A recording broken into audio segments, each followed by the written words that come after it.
For over a decade, the Conjuring universe has terrified millions across the globe.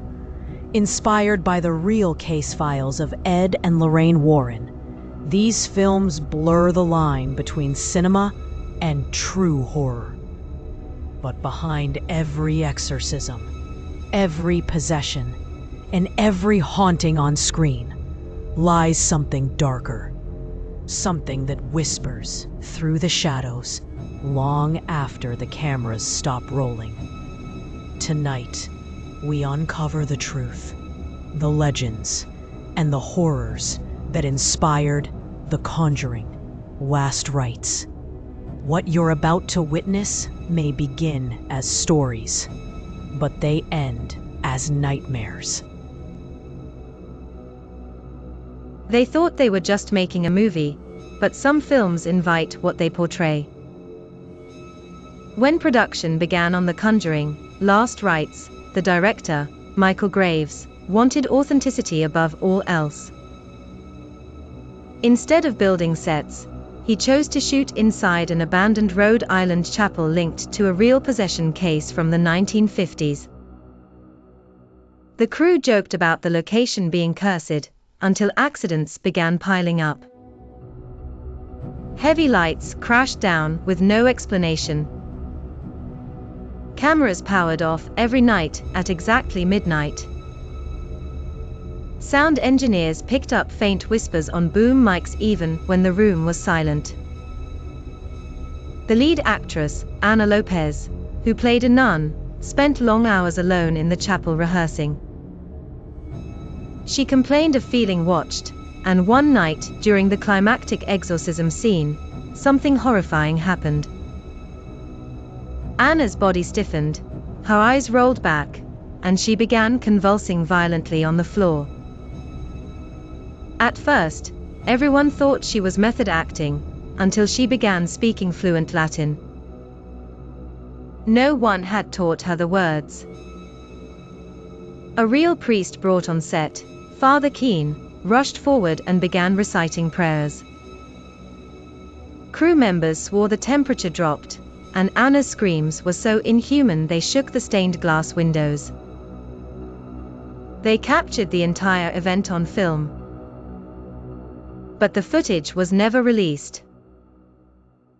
Executives ordered it locked away, claiming it was too disturbing for public viewing. To this day, rumors suggest the reels don't just hold movie scenes, but evidence of a real possession. She came to prepare the dead, but the dead weren't ready to leave. It was a stormy October night when Martha Green, an experienced mortician, stayed late at the funeral home with Emily, her curious young intern. The funeral home was an old stone building, once a convent before it was converted. Locals whispered that the nuns who lived there never left, but Martha brushed it off as small-town superstition. They were preparing the body of a man found drowned in a nearby river. As Martha worked, Emily wandered into the adjoining chapel. The dim candles barely lit the space, and on the altar sat a leather-bound prayer book. The pages were yellowed, and inside, Emily found frantic handwritten notes, accounts of exorcisms performed in the very building they stood in. Some ended in failure, marked with a single word, condemned.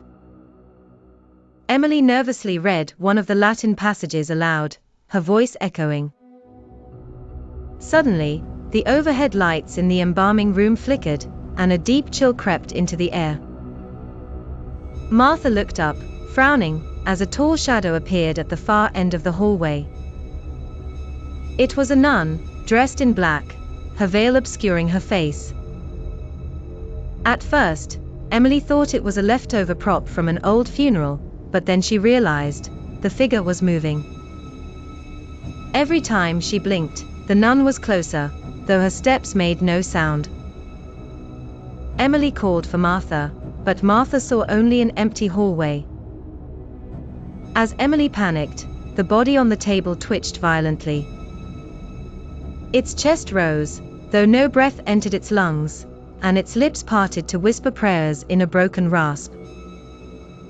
Martha stumbled back, horrified, realizing Emily was not imagining things.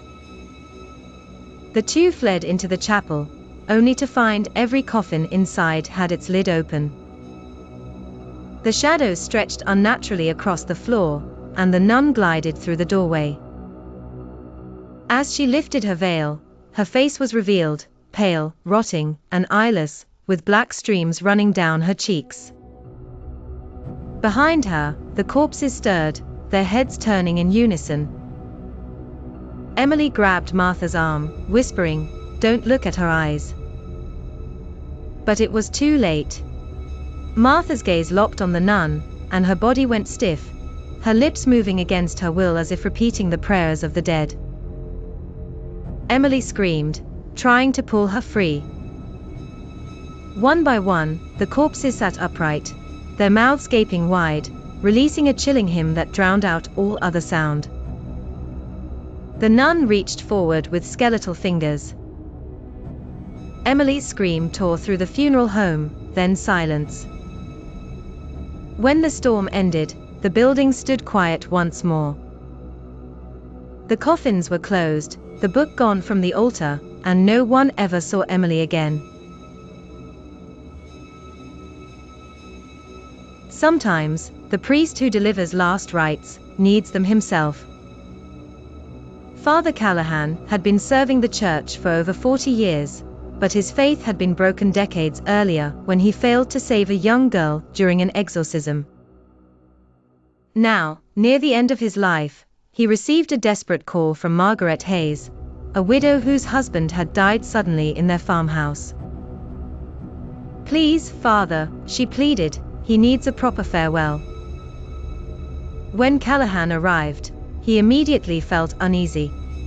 The farmhouse smelled of damp earth and sulfur.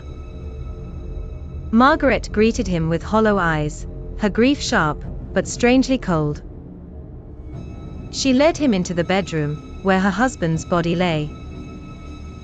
His arms were slashed with deep scratches, and his face was twisted in terror, as if he had died mid-scream.